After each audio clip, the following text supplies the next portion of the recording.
जय छठी मैया। छठ माई कथा सुनिए। एगो राजा रहलन। राजा बहुत अमीर रहलन।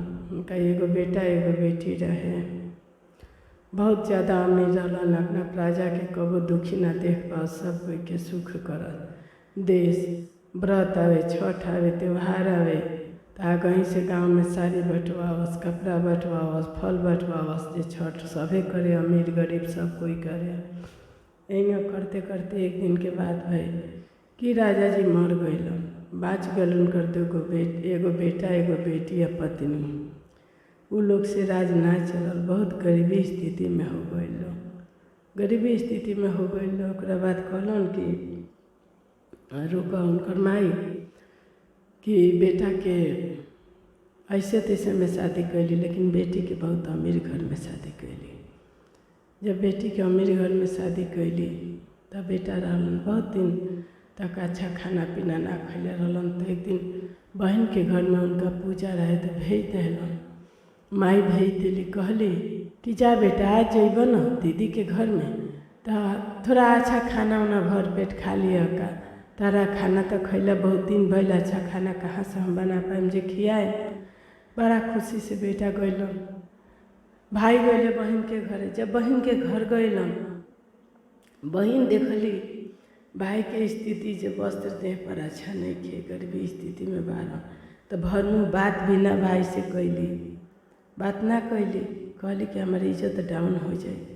भाई बेचारा एगो कोना में पड़ रहले, बैठल रहलन। जब सब भोज जग खत्म हो गए तो उनकर पति पूछलन कि काहो भाई के खाना ना दिलू हो अपना, कहाँ बारे आ तो उन्हें हो ही के नहीं हो तो खाना दिलू हो आता ना। खाना कहाँ हम देनी खा ले हुई हम तो जाके पूछ के आव देख। तो गईली जाके पूछली के भैया खाना खैल है तो ना। तो कहली कि खाना तो सब घर में ख़त्म हो गई बा, कुछ नहीं के, लेकिन शरबत बाटे तो एक गिलास शरबत पी लो। एक गिलास भाई के शरबत पिया के आ कहले कि जा सुत गल बेचारा। भोरे उठल भाई धैलक अपना घर के रास्ता, कहलक कि जा तनी घर। गइल तो रास्ता में एक जगह पूजा होत रहे। वही पूजा में वो रुक गइलन। देखलन कि बड़ी भारी छठ के पूजा होता तो वही से रुक जाम तो वही तो कम से कम भरपेट खाना मिली। जब घाट से लोग लौटे के टाइम रहे, भोर के बेरा घर से निकलल आ छठ घाट से लोग कह के अब अपन घर के तरफ जात रहे। तो नियम बाकी जितना राह पेला लोग मिलेला सबके लोग प्रसाद देवेला। उनहू के सारा औरत बेचारी एक एगो दू गो फल प्रसाद ठेकुआ देली सनो तो बहुत भारी मोटा हो गल। भर पेट खूब खैबो कैलन।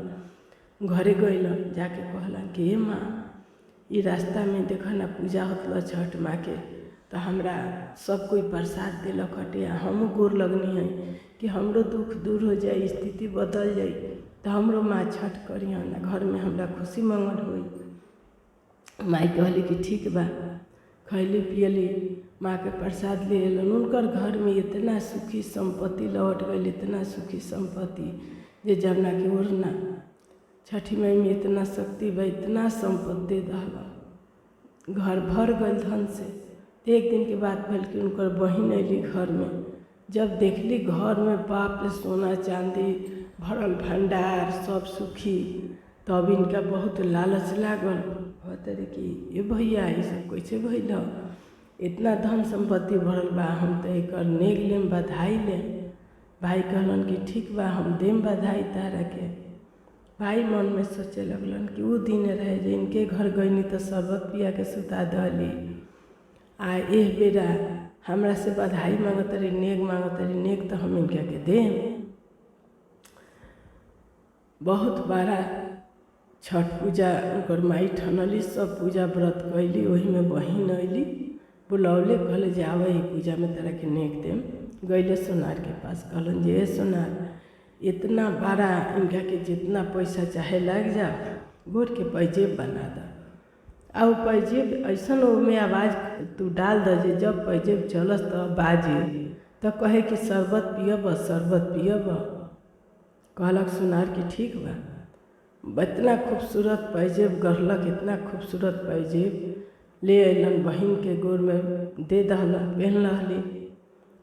आ जैसे चलत तारी तो बोला था कि शरबत पियोगे, शरबत पियोगे। जब चलत तारी तब कहता कि शरबत पियो, शरबत पियो। अब उनका ये आवाज़ सुन के बड़ी एहसास भइल, मन में दुख भइल जे देख भाई बदला हमरा से ले लहलक, जे हम पियौनी शरबत ई देलक हमरा के पाई, लेकिन ओमे आवाज़ ही डाल देले बा। बड़ा रोली, बाकी वहीं पहले रहली। सब लोग पूछे जे शरबत पियब, शरबत पियब। सारा लोग पूछे जे ई तहारा पायल इतना खूबसूरत बा कि नज़र हटते नहीं किया, ये आवाज़ काहे से निकलत। तो कहली का जाने काहे आवाज़ निकलत, काहे में कारण बा, ना कोई से बतौली। उनकर माई पूछली कि ये बेटे ई पायल जब चलत रही तो काहे पूछत कि शरबत पियोगे, शरबत पियोगे, शरबत पियोगे। तो कहली कि का जाने ए माई, हम जब गई रहनी, भाई हमरा पास जब गई रहे ना तो हम ना पूछले रहनी खाए के। जब हमार पति भेजलन तब हम गईनी तो कहनी जे ए भाई खाना खैले हत ना, तो कहनी कि शरबत पी ल। तो एक गिलास शरबत पी के सूत गईलन। आ तो ऐसन तू बहन बार, इतना भाई के तू अपना अनदेखा कैलू, तारा दुआरी गईलन तो तू भरपेट खाना तक ना दिलू, पूछलू ना खाना के, एक गिलास शरबत पिया के सुता दलू। आ तो हाँ हमरा ना बुझाए। बड़ा रोली छठ माई के प्रार्थना कैली कि हे छठ माई हमार भाई से प्रेम करा दो, हमार जौन बात बीतल भुला देस भाई, हमरा के भाई बहन में मिला दो। और नैहर सासुरे जैसे संपत्ति हो गई, सब खुशी मंगल कर द हे छठ माई, हे सूर्य भगवान।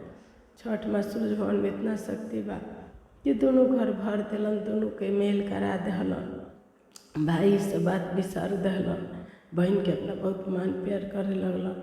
आ फिर वो संपत्ति जगह राजा खानी रहे, राजा का जिंदगी में वैसन इनका राजपाट सब मिल गए।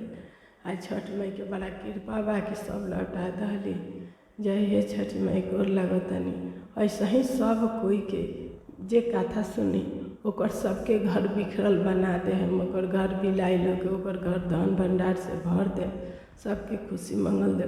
सबे कथा सुनी, सब्सक्राइब करम लोग, कथा अच्छा लगे।